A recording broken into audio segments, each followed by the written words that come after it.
Bismillahirrahmanirrahim. Assalamualaikum warahmatullahi wabarakatuh. Bagaimana anak-anak? Pada saat ini kalian di rumah pada sehat? Mudah-mudahan kalian di masa pandemi ini kalian di rumah saja, tidak perlu kalian untuk pergi keluar. Pada saat ini Bapak sebagai guru IPA biologi. Untuk itu kalian silakan untuk memperhatikan video ini. Oke, anak-anakku sekalian, pada saat ini kita akan membahas tentang organ reproduksi pria. Organ reproduksi pria terbagi menjadi dua bagian. Yang pertama adalah organ eksternal atau bagian luar. Yang kedua bagian internal atau yang disebut dengan bagian dalam. Untuk bagian eksternal terdiri dari bagian skrotum, penis, dan gland penis. Sedangkan anak-anakku sekalian, bagian internal terdiri dari satu bagian testis dan epididymis, dua saluran keluar testis, dan yang ketiga kelenjar aksesoris. Oke, yang pertama kita akan membahas tentang bagian eksternal yaitu skrotum.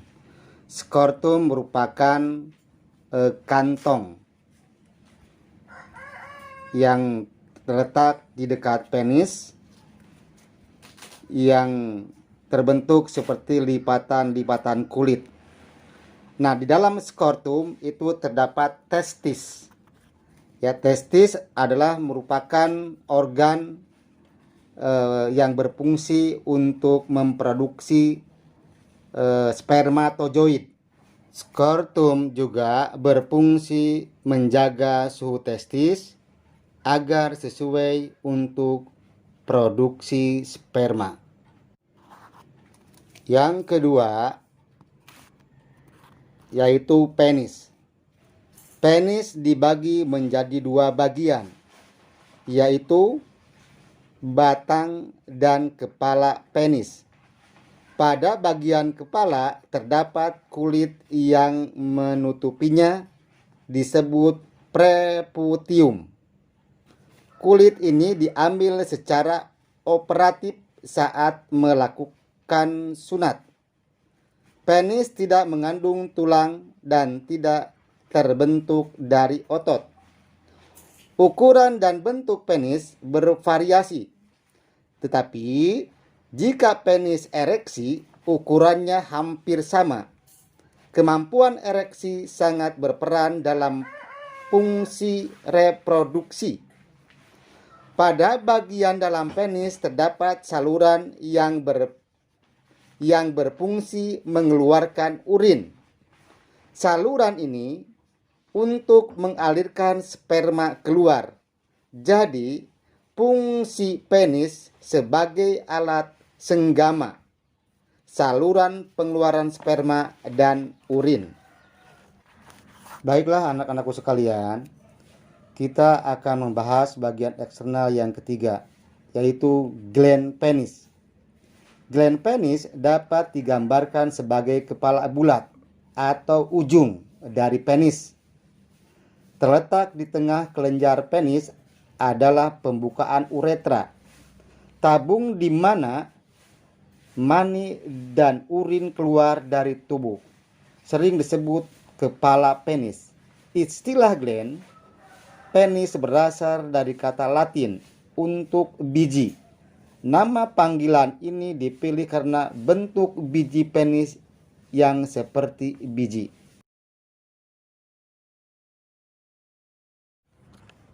Baiklah anak-anakku sekalian yang Bapak cintai dan Bapak sayangi, mari kita akan membahas bagian yang kedua, yaitu bagian internal. Untuk bagian internal, yang pertama adalah testis dan epididymis. Testis disebut juga buah jakar.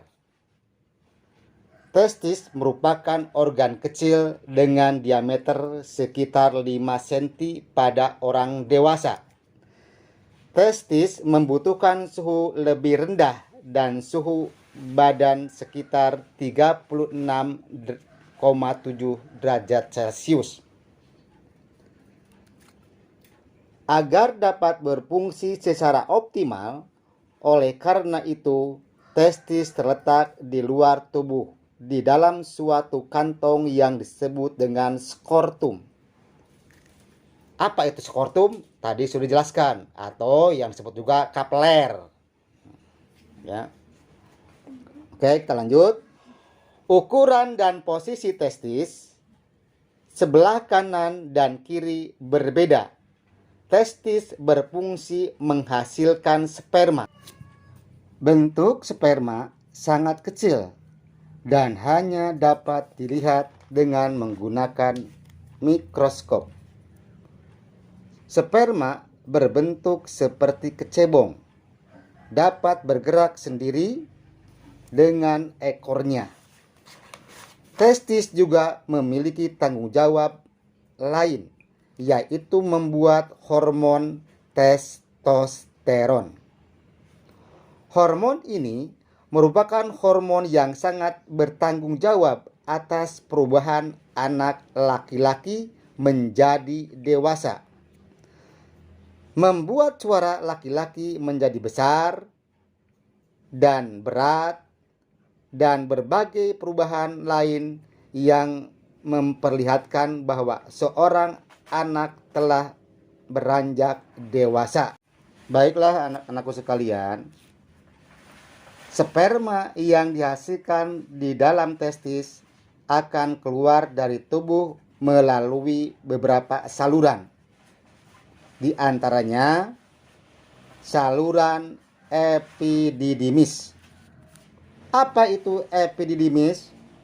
Epididymis merupakan saluran yang keluar dari testis.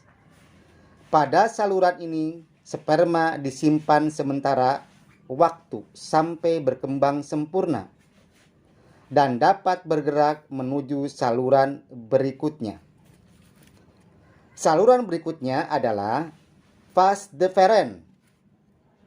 Vas deferens merupakan saluran yang menghubungkan epididymis dan uretra serta berfungsi sebagai saluran sperma menuju uretra.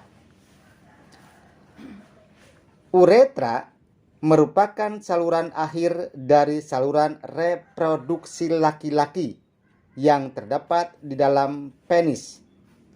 Uretra selain berfungsi sebagai saluran keluarnya sperma juga berfungsi sebagai saluran keluarnya urin. Proses keluarnya sperma ini dikenal istilah ejakulasi. Selanjutnya, kelenjar reproduksi. Kelenjar reproduksi berfungsi untuk memproduksi getah atau cairan yang penting bercampur dengan sel sperma menjadi air mani atau semen. Kelenjar reproduksi pada laki-laki terdiri atas berikut. Yang pertama, vesicula seminalis. Apa itu vesicula seminalis? Vesicula seminalis merupakan struktur yang berbentuk seperti kantung kusut. Ukurannya kurang lebih 5 cm yang terletak di belakang posterior dari kantong kemih. Kelenjar ini menghasilkan zat-zat lain berikut.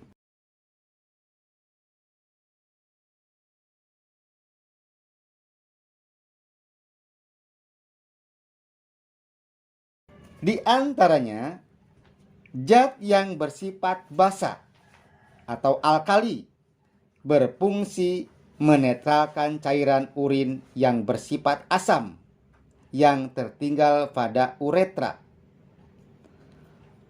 Fruktosa gula monosakarida berfungsi sebagai sumber energi utama atau sumber makan bagi sperma.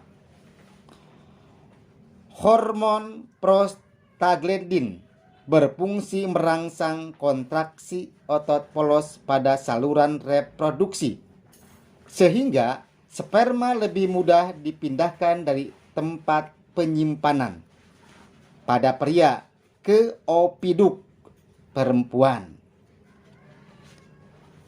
Protein pembekuan berfungsi untuk pembekuan atau koagulasi semen setelah terjadi ejakulasi dalam alat reproduksi wanita. Kita lanjutkan dengan kelenjar prostat. Kelenjar prostat berfungsi menghasilkan cairan keputih-putihan sedikit asam, pH-nya kurang lebih 6,5 dan mengandung beberapa zat, yaitu sampai berikut. A. Asam sitrat yang digunakan untuk menghasilkan energi ATP. B. Beberapa enzim, yaitu pepsinogen, lisozim, dan amilase. C. Seminal plasmin yang berfungsi sebagai antibiotik untuk membunuh bakteri dalam saluran reproduksi. Kita lanjutkan.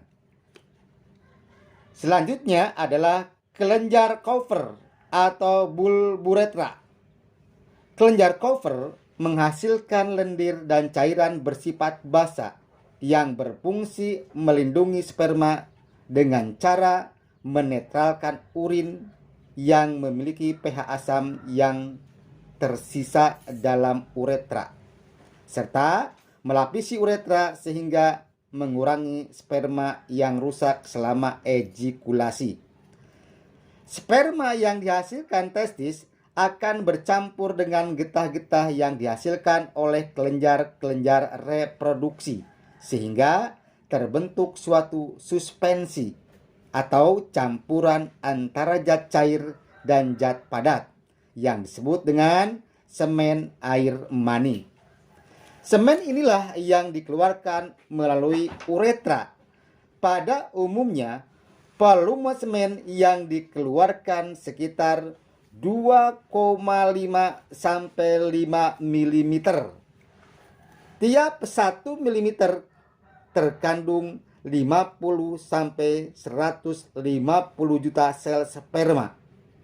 Dari jutaan sel sperma tersebut, nantinya hanya satu sel sperma yang akan menghasilkan atau membuahi sel telur.